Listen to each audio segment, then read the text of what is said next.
Hi అండి, welcome to my channel Aaradhya vlogs. ఈరోజు video వచ్చేసి ఉలవచారు ఎలా ప్రిపేర్ చేసుకోవాలో చూసేద్దామండి.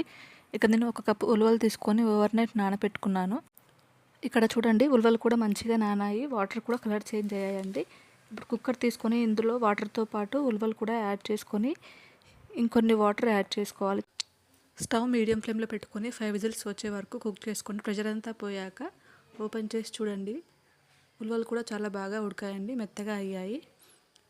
వేరే గిన్నెలోకి మనం కుక్ చేసుకున్న ఉలవలు వాటర్ సపరేట్ చేసుకోవాలి.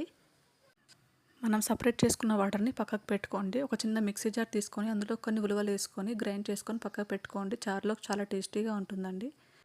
వేరే గిన్నెలకి కొంచెం చింతపండు, ఒక టమాటా తీసుకొని బాగా రసంలాగా చేసుకొని పెట్టుకోండి. మనం ముందుగా సపరేట్ చేసుకున్న చారులోకి 2-3 పచ్చిమిర్చి, ఒక ఆనియన్ కట్ చేసి వేసుకొని బాగా కలుపుకోవాలి. మనం ముందుగా పెట్టుకున్న టమాటో, చింతపండు రసం కూడా వేసుకోవాలి. మనం ముందుగా గ్రైండ్ చేసుకున్న ఉలవలు కూడా వేసుకొని బాగా మిక్స్ చేసుకోవాలి.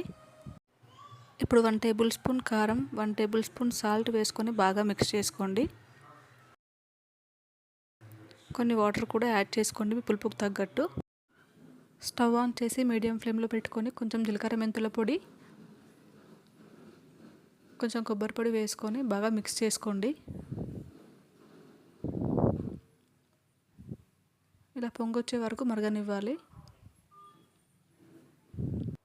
ఇప్పుడు స్టవ్ సిమ్లో పెట్టుకొని వేరే స్టవ్ మీద చిన్న కడాయి పెట్టుకొని తాలింపు వేసుకోవాలండి. ఆయిల్ వేసుకొని జీలకర్ర, ఆవాలు,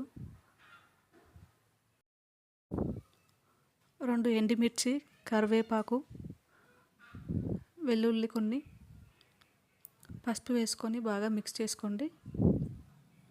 లాస్ట్లో కొంచెం ఇంగువ కూడా యాడ్ చేయండి, ఆ క్లిప్ మిస్ అయ్యింది. ఎంతో టేస్టీగా ఉండే ఉలవచారు రెడీ అండి.